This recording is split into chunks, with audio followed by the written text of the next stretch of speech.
Dans cette vidéo, je te révèle tout ce que je connais sur la peinture à huile. Installe-toi confortablement parce que en 10 minutes seulement, tu vas apprendre les bases nécessaires qu'il te faut pour maîtriser la peinture à huile. La première étape consiste à réaliser le croquis du dessin à l'aide des crayons graphites. Et le mieux, c'est d'opter pour un crayon qui est ni trop dur ni trop gras. Le meilleur choix est entre le HB et le 2B. J'utilise également les techniques de quadrillage et pour m'aider, j'utilise l'application Grid App. Et bien sûr, à la fin du croquis, je vais appliquer un fixatif pour conserver le dessin. Ensuite, j'applique un mélange de peinture acrylique marron dilué avec un peu d'eau. Et dans mon cas, j'ai utilisé le Burnt Umber. L'objectif est de casser le blanc du fond, car un arrière-plan trop clair rend la distinction des couleurs plus difficile. Tu peux bien sûr utiliser la couleur de ton choix, selon ton style ou l'ambiance voulue. Et d'autres personnes utilisent même la peinture à huile avec un diluant, donc tout dépend de toi en fait.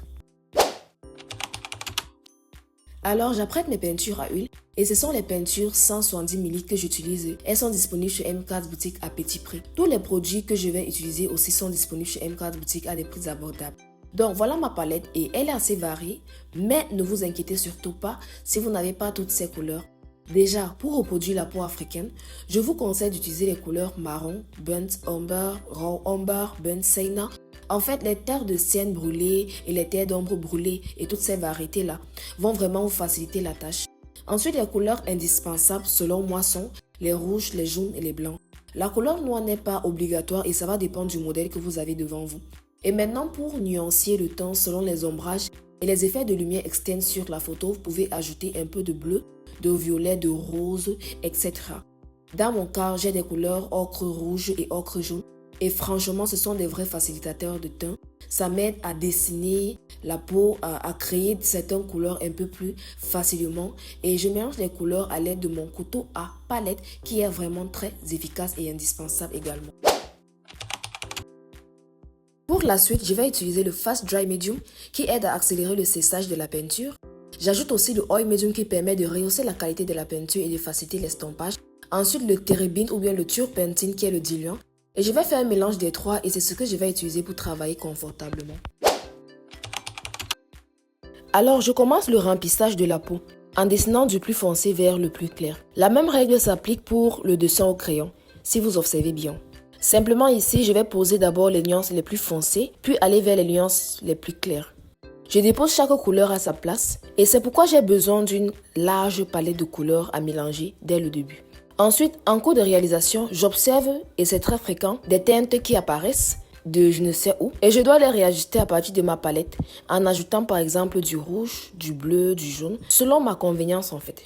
J'utilise un pinceau bout plat ici dans la vidéo et beaucoup de débutantes demandent souvent quel type de pinceau utiliser. Je recommande le pinceau bout plat pour commencer, pour les débuts. Bien qu'il existe plusieurs formes de pinceau, vous découvrirez cela progressivement. Chaque bout de pinceau a une fonction spécifique d'ailleurs. Et si vous avez la possibilité d'acheter un kit de pinceau varié dès le départ, ce serait vraiment parfait. Et pour estomper, il suffit simplement d'essuyer votre pinceau puis de le frotter délicatement sur le dessin. Donc ça fait office d'estompe en crayon. L'estompage est d'ailleurs plus facile avec la peinture à huile car elle sèche lentement. Et cela nous donne la possibilité d'appliquer plusieurs couleurs, d'ajuster, de modifier et voilà, d'ajuster et de modifier si nécessaire. Alors ma technique est la suivante. Je commence par mélanger une palette de couleurs principales. Ne vous inquiétez surtout pas si au début vous n'arrivez pas à reproduire toutes les couleurs visibles sur le portrait. Je commence donc par identifier et mélanger les couleurs principales. J'appelle par là les couleurs principales, les couleurs qui frappent à l'œil lorsque je regarde le modèle, les teintes les plus visibles. Ensuite, au fur et à mesure du dessin, je réajuste légèrement ma palette en ajoutant un peu de bleu, un peu de rouge ou toute autre couleur nécessaire pour affiner le rendu. Et toujours en respectant une règle essentielle, je peins toujours du plus foncé au plus clair. Maintenant, parlons de l'utilité du Fast Dry Medium. Ce produit est vraiment une pépite. C'est un produit essentiel que je recommande vivement. Une peinture à huile qui met normalement 3 jours ou plus à sécher peut, grâce à ce produit, sécher en 24 heures voire même moins, selon l'épaisseur de la couche appliquée sur la toile.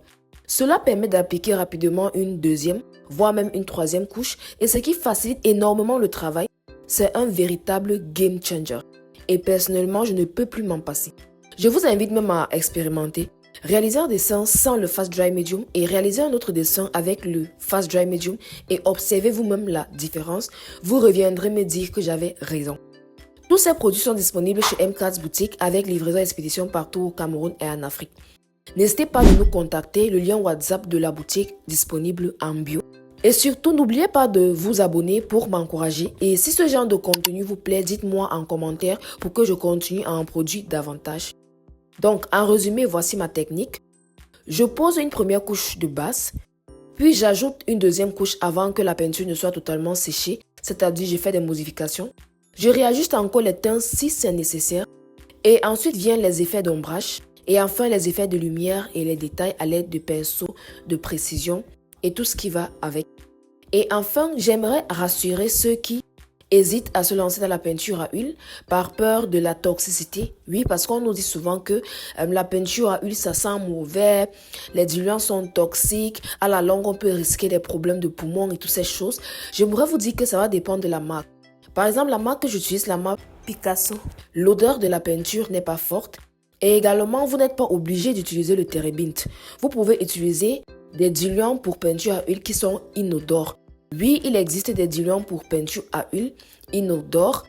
Et voilà, vous pouvez les utiliser à la place. Et c'est une excellente alternative sans odeur forte qui peut respecter votre santé. 6 erreurs fréquentes à éviter absolument. La première erreur, c'est d'appliquer des couches épaisses trop vite.